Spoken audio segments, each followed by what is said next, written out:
जय हिंद। कैसे हैं आप लोग? होपफुली बहुत अच्छे होंगे। पॉलिटिकल साइंस में हमारा जो लास्ट टॉपिक था वो था एजुकेशन, शिक्षा।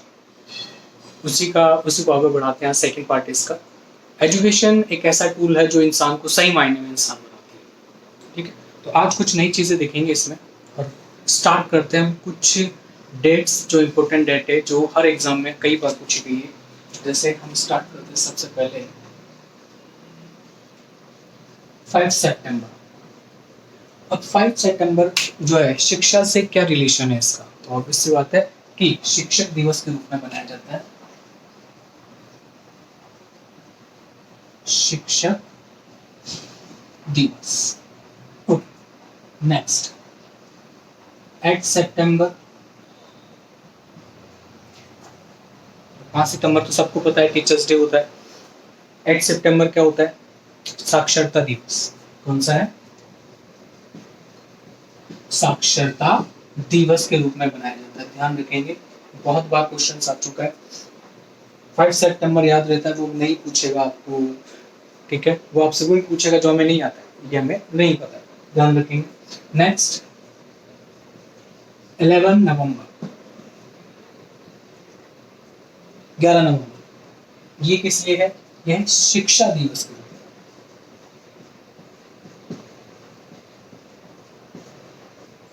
कौन सा दिवस? शिक्षा दिवस। 3 डेट्स हमें ध्यान रखनी है। 5 सितंबर शिक्षक दिवस, 8 सितंबर साक्षरता दिवस और 11 नवंबर शिक्षा दिवस के रूप में मनाया जाता है। ओके, ये तो हमारी कुछ इंपॉर्टेंट डेट्स हो गई जो बहुत सारे एग्जाम्स में कई बार आ चुकी है और आ भी सकती है, इंपॉर्टेंट है। अब नेक्स्ट पॉइंट की तरफ चलते हैं। भारत के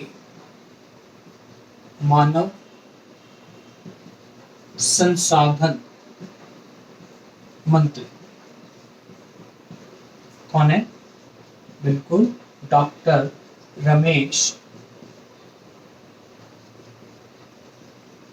पोखरियाल। कौन है? डॉक्टर रमेश पोखरियाल। ठीक है, पोखरियाल, सॉरी, पोखरियाल। ठीक है, ये। अब भंवर सिंह भाटी कौन है? राजस्थान के उच्च शिक्षा मंत्री। ठीक है, तो लिख लेते हैं। राजस्थान के उच्च शिक्षा मंत्री कौन है? Shri Bhanwar Singh Bhati. Okay, next point पे चलते हैं। ये ऐसी चीजें जो हमें याद ही करनी है। किसी भी एग्जाम में, जीके में भी आ सकता है। जीके के क्वेश्चन में ज्यादातर आते हैं उठ के ऐसे कैसे, जरूरी है पॉलिटिकल साइंस के किसी टॉपिक से आया या फिर वहीं पे आया, कहीं पे कर सकते हैं। अब नेक्स्ट जो हम लेंगे वो लेते हैं, डाटा ले लेते हैं कि राजस्थान का साक्षरता डाटा कितनी, तो राजस्थान की साक्षरता कितनी है? राजस्थान की साक्षरता कितनी है? 66.1%। ये ध्यान रखिएगा, कई एग्जाम्स में आ चुका है 66.1% राजस्थान की साक्षरता। अब बात करते हैं कि सर्वाधिक साक्षरता किन जिलों के अंदर है, तो आइए तो पहले 3 देख लेते हैं हम, क्योंकि आजकल ऐसे पूछा जाता है। ऐसा नहीं पूछा जाता प्रथम सबको याद रहता है। ऐसे बोलता है राजस्थान में साक्षरता की दर के आधार पर दूसरा जिला कौन सा है, तीसरा जिला कौन सा है। ठीक है, तो हमें वैसे ध्यान रखना है। तो फर्स्ट तो हमारा कौन सा हो जाएगा? कोटा, फिर जयपुर और फिर झुंझुनू।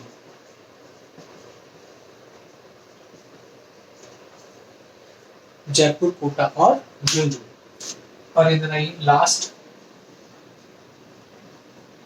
में कौन सा हो जाएगा? लास्ट में हमारे क्या आएगा? जालोर।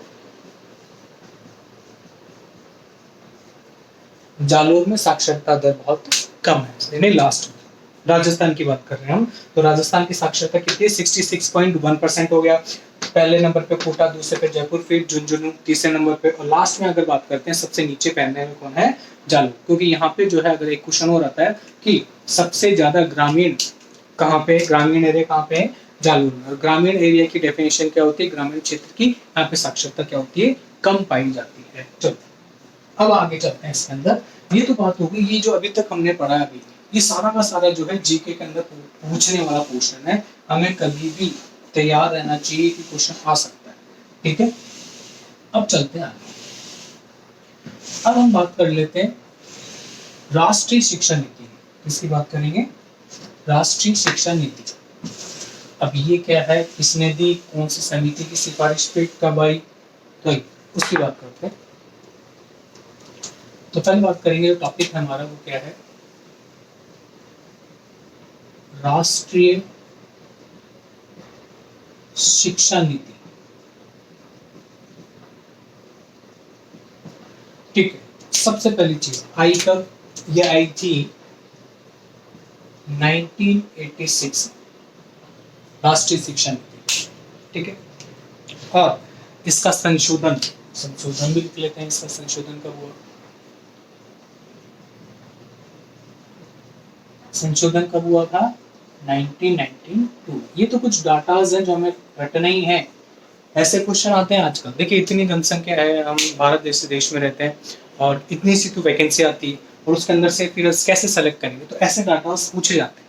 ठीक है, अब आगे चलते हैं, इसके अंदर लेते हैं आप नेक्स्ट पॉइंट।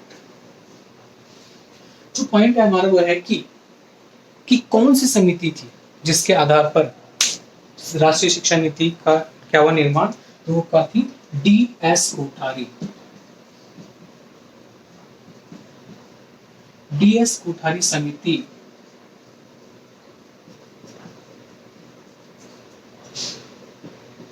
के अनुसार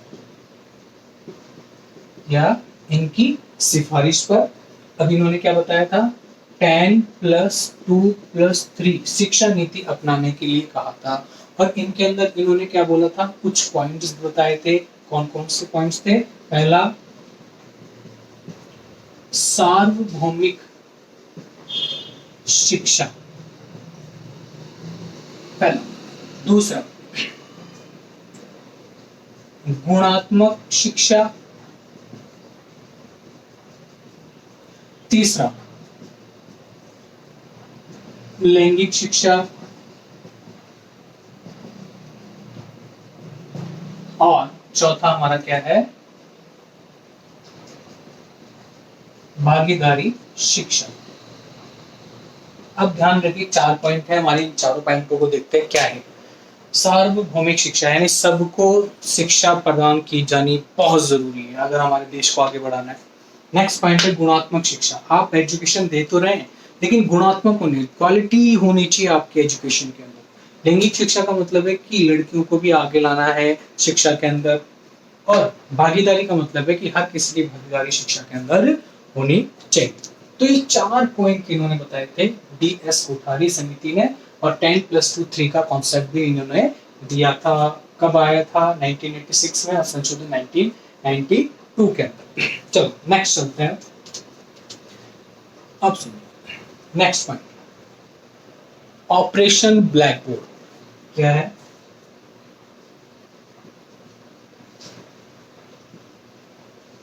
ऑपरेशन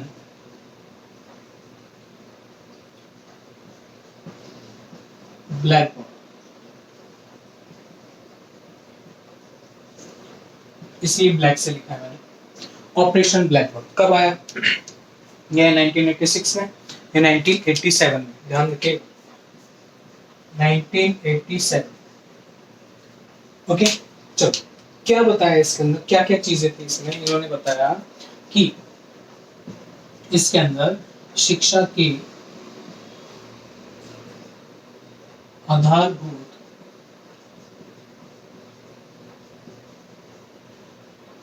ढांचा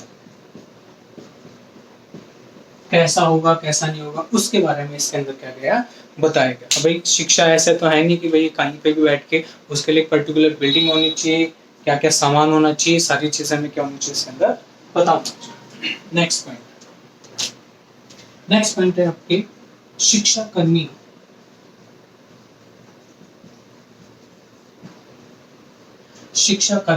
परियोजना।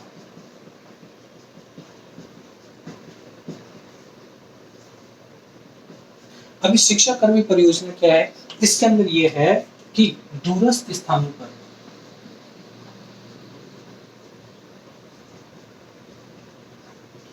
स्वेच्छा से शिक्षा, दूरस्थ स्थानों पर स्वेच्छा से शिक्षा। अब इस पॉइंट को देखिए, इसका बहुत इंपॉर्टेंट रोल है कि मान लीजिए कहीं पर, जैसे मान लीजिए इस जगह की बात करते हैं, यहाँ पे टीचर अवेलेबल हो गए, मगर कई जगह ऐसे होती है दूर स्थानों पर जहाँ पे टीचर अवेलेबल नहीं हो पाते, तो क्या करते हैं, इच्छा है आपकी कि आप दूरस्थ स्थानों पर जाके शिक्षा दे सकते हैं। ठीक है, तो ये शिक्षा कर्मी परियोजना के अंतर्गत ये आता है हमारे। ये कब आया था? हमारे 1987 के अंदर। अब आगे चलते हैं इसके अंदर। ये तो बात हो गई हमारी कहां तक? ऑपरेशन ब्लैकबोर्ड और क्या क्या बातें की हमने? शिक्षा कर्मी परियोजना। अब चलते हैं लोक जुम्बिश परियोजना।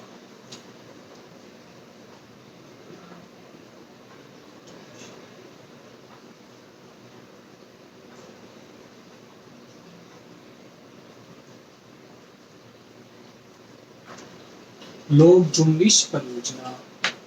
अब इसके अंदर क्या है देखते हैं।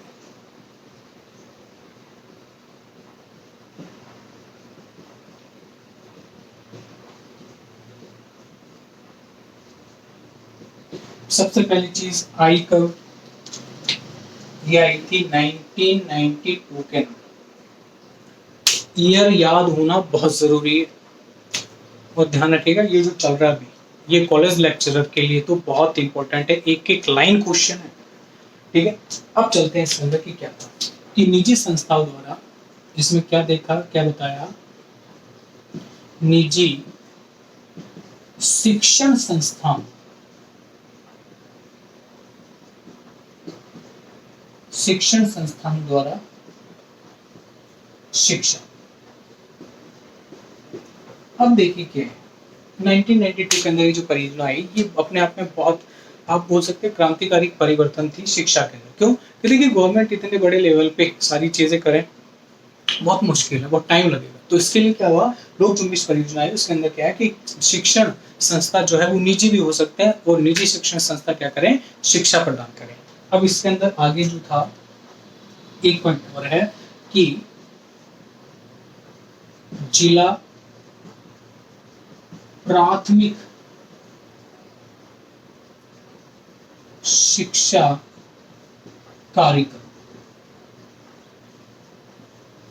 ये भी चला। ठीक है, अब ये जो था ये कब चला, जिसको अपन देखिए, इसको जो आपका क्वेश्चन आता है वो आता है ये डिस्ट्रिक्ट प्राइमरी एजुकेशन प्रोग्राम,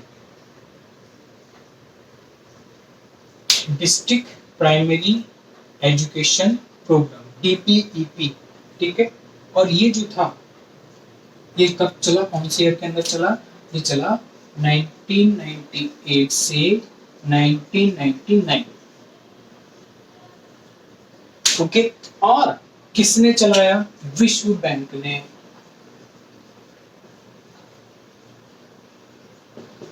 अब थोड़ा सा इसके ऊपर देखते हैं, क्वेश्चन कैसे आएगा वो बाद में देखेंगे, पहले देखेंगे है क्या। जिला प्राथमिक शिक्षा कार्यक्रम चलाए गए राजस्थान के अंदर। राजस्थान देखिए ऐसा स्टेट है जहां पर बहुत कॉमन चीज है कि अकाल हो गया, मानसून नहीं आया, तो सूखे 11 सूखे प्रभावित जिलों के अंदर जिला प्राथमिक शिक्षा कार्यक्रम विश्व बैंक के द्वारा चलाया गया, जिसे अपन DPEP प्रोग्राम भी बोलते हैं। कब चलाया गया? 1998 से 1999। समझ में आ गया क्या क्वेश्चन कैसे आएगा? DPEP प्रोग्राम, DPEP का संबंध है शिक्षा से। पहली चीज, शिक्षा से इसका क्या संबंध। दूसरा, DPEP प्रोग्राम विश्व बैंक के द्वारा चलाया गया सन, उलझ गए काम से अगर नहीं पता तो। DPEP प्रोग्राम चलाया गया किसके द्वारा? विश्व बैंक के द्वारा। ठीक है, अब विश्व बैंक ने क्या क्या पैसा दिया, ऋण दिया, जो भी चीज थी, पैसा जो था इसके लिए दिया था। चलो आगे चलते हैं। तो हमने क्या क्या देख लिया? ऑपरेशन ब्लैकबोर्ड हो गया, शिक्षा कर्मी परियोजना हो गया, लोक जुम्बिश परियोजना हो गया। अब आगे चलते, अब आगे जो कौन सी परियोजना है उसके बारे में देखते हैं। अब आगे चलते हैं हम। अब आगे हमारे सामने जो पॉइंट है, मध्याह्न भोजन परियोजना।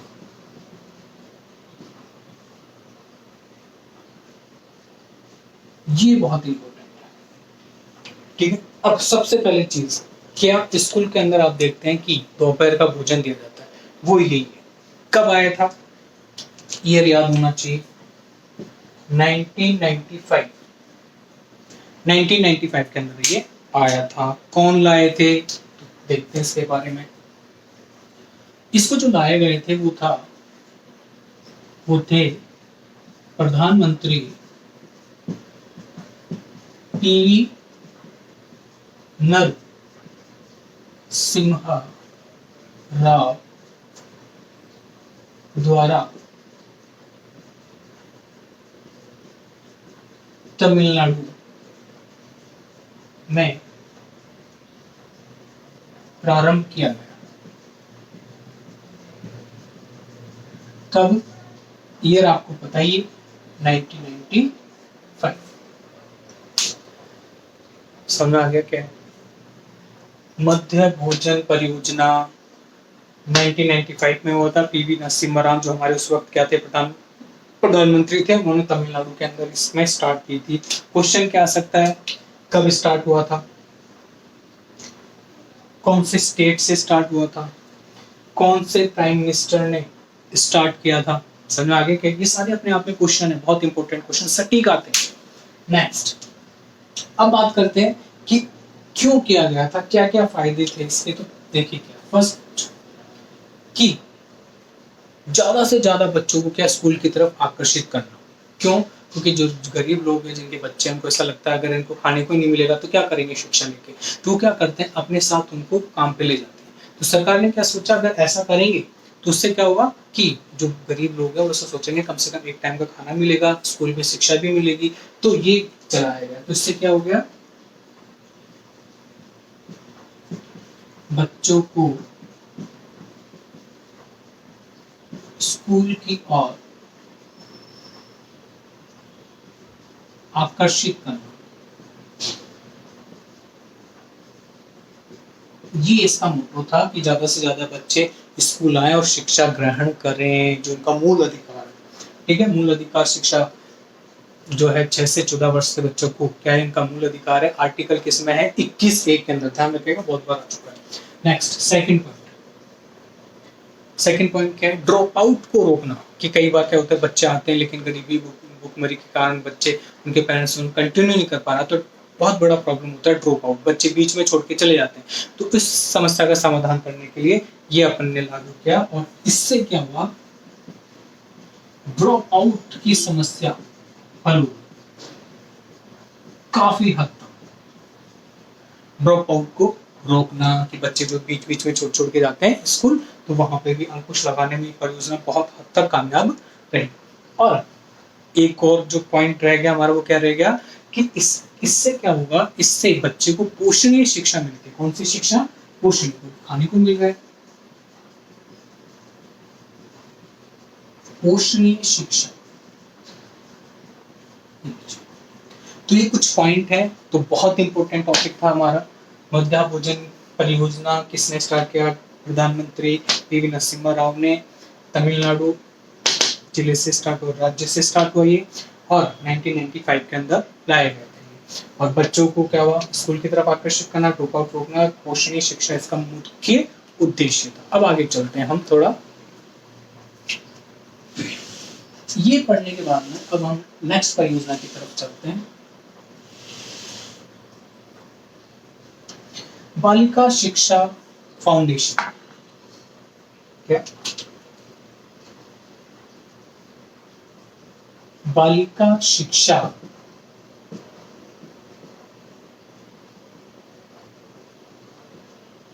फाउंडेशन।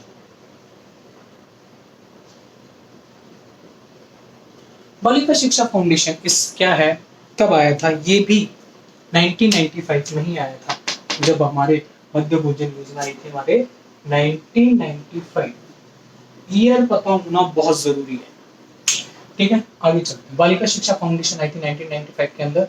अब क्या था कि इसमें क्या था कि बालिकाओं को स्कूल से जोड़ना, क्या था कि बालिकाओं को स्कूल से जोड़ना।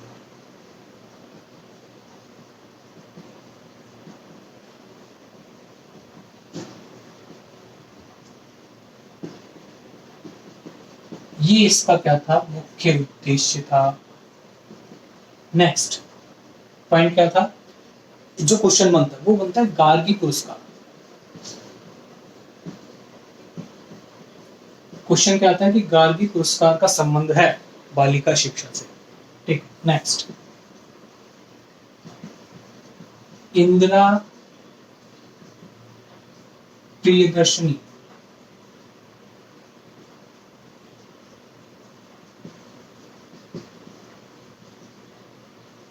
प्रियदर्शनी पुरस्कार।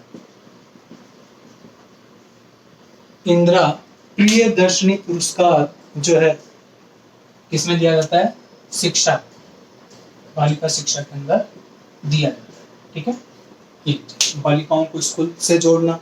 ठीक है, गार्गी पुरस्कार, इंदिरा प्रियदर्शनी पुरस्कार का संबंध किससे है, बालिका शिक्षा से। अब आगे चलते हैं थोड़ा सा और आगे देखते हैं क्या है। ये तो हमारे मुख्य मुख्य थे कि ये इसके बिना तो हमें एग्जाम में जाना ही नहीं है, तो हमें पता होना चाहिए क्या है। अब आगे की तरफ चलते हैं इसमें। नेक्स्ट बालिका शिक्षा फाउंडेशन हो गया। अब जो नेक्स्ट टॉपिक है हमारा वो है क्या, ज्ञान आयोग। हमारे जो ज्ञान आयोग है उन्होंने क्या क्या बताया,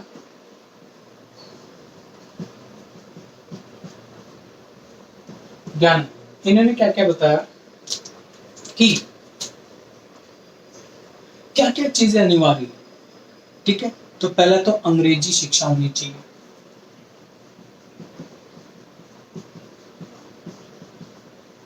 इन्होंने बताया अंग्रेजी शिक्षा होनी चाहिए। अगर भारत को अन्य देशों के बराबर आना है, इंटरनेशनल लेवल पे जाना है, अच्छी शिक्षा, तो अंग्रेजी शिक्षा होनी चाहिए।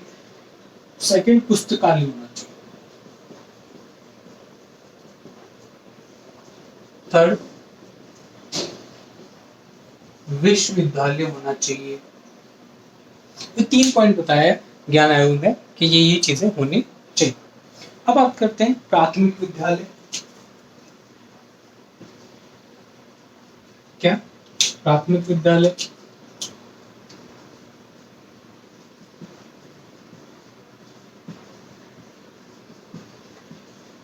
और नेक्स्ट पॉइंट देखते हैं उच्च प्राथमिक विद्यालय। नेक्स्ट माध्यमिक विद्यालय। प्राथमिक विद्यालय तो आपके हर 1 किलोमीटर में होना चाहिए, प्रत्येक 1 किलोमीटर। उच्च प्राथमिक किसमें होने चाहिए, 3 किलोमीटर के दायरे के अंदर होने चाहिए।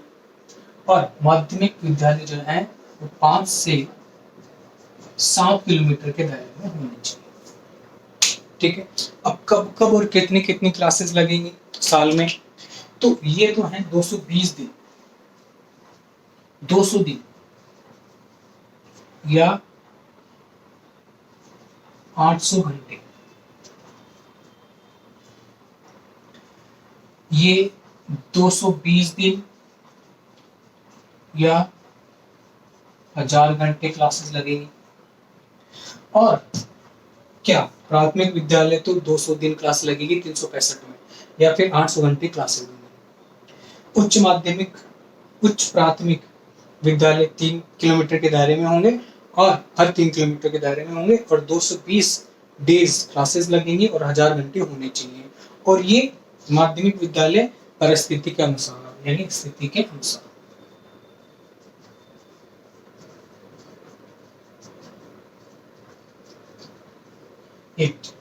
अब बात करते हैं कि विश्वविद्यालय वो कहाँ होंगे, तो हर एक बड़े शहर के अंदर एक विश्वविद्यालय होगा। तो ये जो पूरी डिटेल थी यहाँ, ये बहुत इंपॉर्टेंट क्वेश्चंस हैं, कभी भी आ सकते हैं। ये वाला क्वेश्चन भी बहुत इंपॉर्टेंट है, हमें पता होना चाहिए कि प्राथमिक विद्यालय, उच्च प्राथमिक विद्यालय, माध्यमिक विद्यालय के लिए क्या क्राइटेरियाज हैं, कितनी क्लासेस रहेंगी, कितने दिन चलेंगे और कितने कितने एरियाज के अंदर होने चाहिए। एजुकेशन एक ऐसा टूल है जो इंसान को इंसान बनाता है। हंसते रहिए, मुस्कुराते रहिए। जय हिंद।